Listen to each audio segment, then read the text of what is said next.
थोड़े दिन पहले इन्होंने बीजेपी की गवर्नमेंट ने स्टेटमेंट जारी किया था कि E25 अभी नहीं कर रहे, E30 अभी नहीं कर रहे, अभी टेस्टिंग चल रही है। कोई टेस्टिंग नहीं चल रही है, ये लोग टेस्ट वेस्ट तो करते ही नहीं है।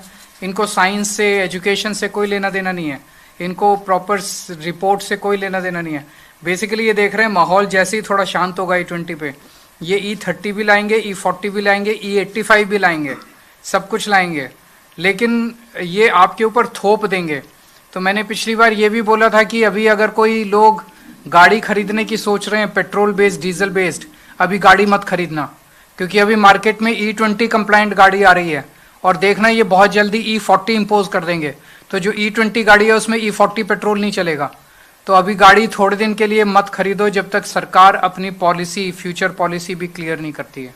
You speak about E20 about this issue. At the same time, there is another issue with EV. As far as Goa is concerned, earlier vehicles and bikes also, there have been an issue with EV bikes and all. So how do you see What is the issue there? Ola bikes and all, everybody must be aware in terms of servicing and batteries and all those things. There is a problem in the battery. I'm not aware if there's any local problem. There was a problem with one brand. One particular brand there was a problem. No. The problem is what is doing. The government is trying to promote the e-vehicles, but there is no provision for services. Services are lacking. There is no provision for servicing. So they should. Properly. तो servicing की वो provision किए बिना, battery की proper recharging की वो किए बिना, बैटरी रिप्लेसमेंट्स का प्रोविजन किए बिना, I think they should not promote the vehicle. Sir, आमदार ने आज एमएलए बीजेपी के आमदार ने कहा कि गोवा में E20 पेट्रोल अवेलेबल नहीं, मतलब यूज नहीं होता है। हर जगह पूरे देश में यूज होता है, नोटिफिकेशन है 1 अप्रैल 2026 में के बाद पूरे देश में किसी भी पेट्रोल पंप के ऊपर E20 के अलावा दूसरा पेट्रोल नहीं मिलता है। वो बीजेपी के आमदार को बोलो थोड़ा समझ ले कि मोदी जी क्या कर रहे हैं। Sir, E20 is one issue, but उसके there is no benefit for the people where money जो कम होना चाहिए वो नहीं हुआ है। तो वो एक बहुत people don't want E20, they want 100% petrol, but in spite of having E20 forcibly they have not received any financial benefit. Exactly.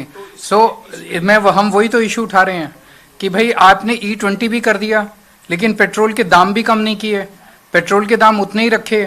Nitin Gadkari ji का एक स्टेटमेंट था कि जब इथेनॉल आएगा तो 15 रुपए लीटर के हिसाब से पेट्रोल मिलेगा, कहाँ गया वो? तो उसका जो बेनिफिट है, दे सेड, अब इनकी इकोनॉमिक्स भी पूरी गड़बड़ है। इन्होंने कहा कि इथेनॉल ब्लेंड करने से पेट्रोल सस्ता होगा। आज की डेट में ethanol is more expensive than petrol. आज हमारे देश के अंदर जो वो जो क्रूड ऑयल आता है, उस क्रूड ऑयल को ऑयल में कन्वर्ट करने के बाद other than taxes it is 50 rupees a litre, ethanol is 75 rupees a litre. फिर इथेनॉल क्यों मिक्स कर रहे हैं हम? इथेनॉल से शुगर महंगी हो रही है, इथेनॉल से पेट्रोल की कैलोरीफिक वैल्यू कम हो रही है, इथेनॉल से माइलेज कम हो रही है, इथेनॉल से गाड़ियां खराब हो रही हैं, फिर भी जबरदस्ती मोदी जी पीछे पड़े हुए इथेनॉल मिलाऊंगा, मैं इथेनॉल मिलाऊंगा। ऐसे लगता है बिल्कुल अनपढ़ लोग हैं ये।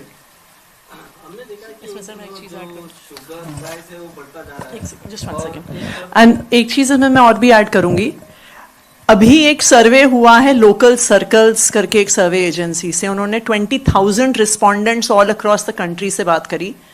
50% से ज्यादा लोग कह रहे हैं कि 5,000 से 25,000 रुपए उनके अपनी कम माइलेज या गाड़ी की रिपेयर करवाने में लग गए हैं।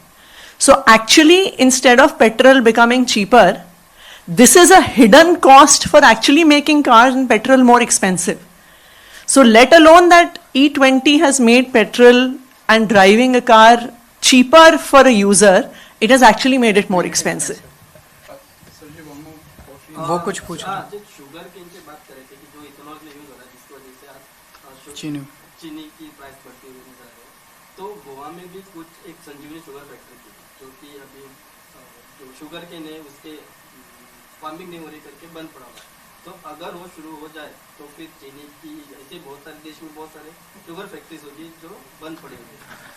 तो चीनी के लिए शुगर केन नहीं मिल रहा ना पूरे देश के। जैसे आपने एक फैक्ट्री का नाम बताया गोवा में, ऐसे बहुत सारी फैक्ट्रीज होंगी जो बिलो कैपेसिटी चल रही होंगी, जो बंद हो गई होंगी क्योंकि उनको शुगर केन नहीं मिल रहा, क्योंकि शुगर केन जो है उसको इथेनॉल के लिए डाइवर्ट किया जा रहा है।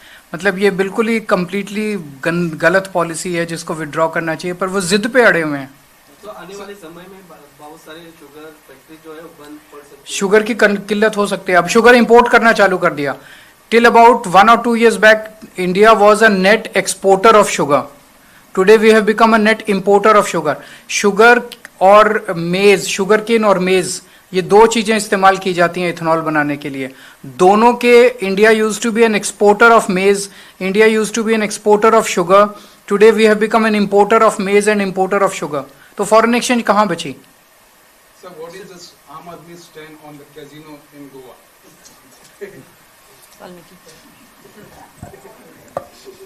Now, we have always opposed the control of the casino lobby over this government, and I'm not just saying that. The BJP's own minister, Mr. Babush Monserrat, in a TV interview has admitted that the casino lobby controls the government. So I think our stand on that is very obvious. Mr. Kejriwal, we've seen a lot of social media and outrage over the E20, but the government says that all the stakeholders are saying that there is no damage to vehicles. So is there any Stakeholders are being arm twisted. The latest was Siam report. Yeah. You must have seen the controversy. Yes. 28th July. What is Siam? Siam is Society of Indian Automobile Manufacturers. तो automobile जितने बनाते हैं, 2 wheelers 4 wheelers, जितने भी automobile manufacturing companies हैं, उन सब लोगों की एक सोसाइटी है। उस सोसाइटी का नाम है सियाम। सियाम के अंदर सारे ऑटोमोबाइल मैन्युफैक्चरर्स ने जोर से गुस्सा प्रकट किया that E20 is damaging their vehicles and E20 the vehicles are not compliant for E20.